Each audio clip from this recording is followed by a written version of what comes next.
Le colloque Agri-Numérique et droit, qui s'est déroulé le 22 mars dernier, avait pour thème l'entreprise agricole face aux risques et défis du numérique. Il a été organisé par la faculté de droit de Laval, en partenariat avec la Cour d'appel d'Angers, le barreau de Laval, le lycée agricole et la FDSEA de la Mayenne. Ce colloque avait pour objectif de réfléchir à la transition numérique en agriculture, notamment en termes d'exploitation et de protection des données numériques agricoles.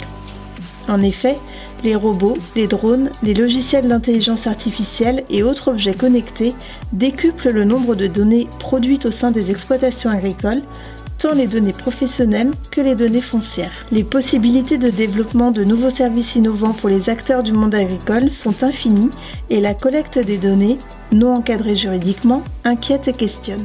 Enfin, il en est ressorti lors des différentes interventions que ce n'est pas le numérique qui fera le succès de l'agriculture française, même s'il y contribuera, mais bien les hommes et les femmes qui y travaillent.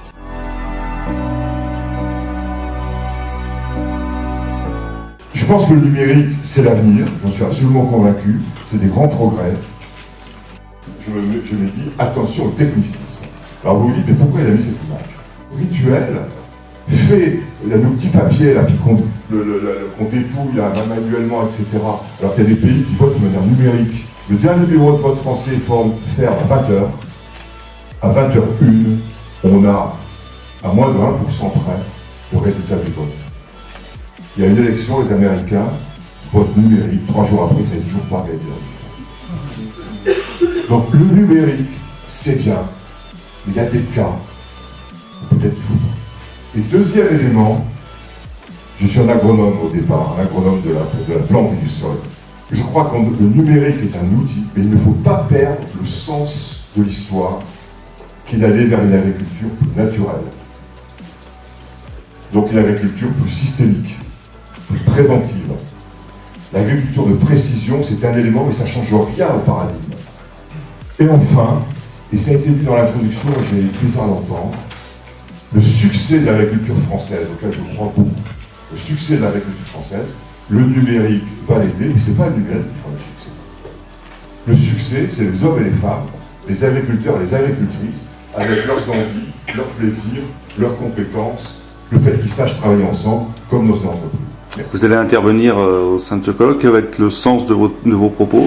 Alors moi, mon intervention se cantonne sur le droit positif qui encadre les données agricoles aujourd'hui, et notamment les limites de ce droit positif, parce qu'on constate aujourd'hui toutes les données agricoles ne sont pas encadrées juridiquement. Il y a seulement les données personnelles et les données publiques qui sont une petite partie des données agricoles. Et il y a tout un pan des données qui, elles, ne sont pas encadrées. Et c'est de ça que je vais parler pendant ma... C'est donc un vaste chantier pour la protection des données en matière agricole. C'est un très vaste chantier, c'est toutes les questions actuellement que se pose la Commission européenne, notamment l'autorité de la concurrence. C'est un vaste chantier au niveau européen, français, international. Il est aussi nécessaire de rappeler le rôle essentiel de l'agriculteur, je dirais de l'éleveur, parce qu'on est ici en Mayenne, qui doit rester l'acteur principal de l'activité. Certes, le métier va changer au fur et à mesure de l'arrivée de ces techniques et de ces technologies dans nos exploitations. Il n'y a pas forcément moins de travail, mais plutôt un travail d'une nature différente. Avec par exemple une place plus importante à accorder à l'observation des animaux, les tâches d'astreinte, les tâches répétitives étant, elles, réalisées par des machines.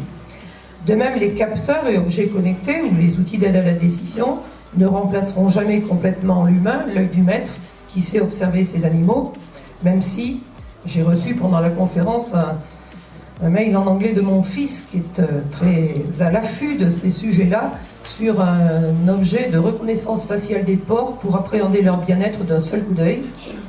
Ça existe. L'article est en anglais, je vous le recommande, mais il est extrêmement intéressant. C'est un moyen aussi de renforcer le contact avec les animaux, d'une fois qu'on est libéré de ces tâches répétitives et des astreintes. Donc c'est aussi un gain de bien-être et de satisfaction au travail pour les agriculteurs. Et c'est pas pour rien qu'aujourd'hui, 50% des jeunes agriculteurs qui s'installent en production laitière dans notre pays adoptent le robot de traite pour justement avoir aussi un meilleur confort de vie et une meilleure sociabilisation être insérés pour l'ensemble de leurs activités dans leur territoire.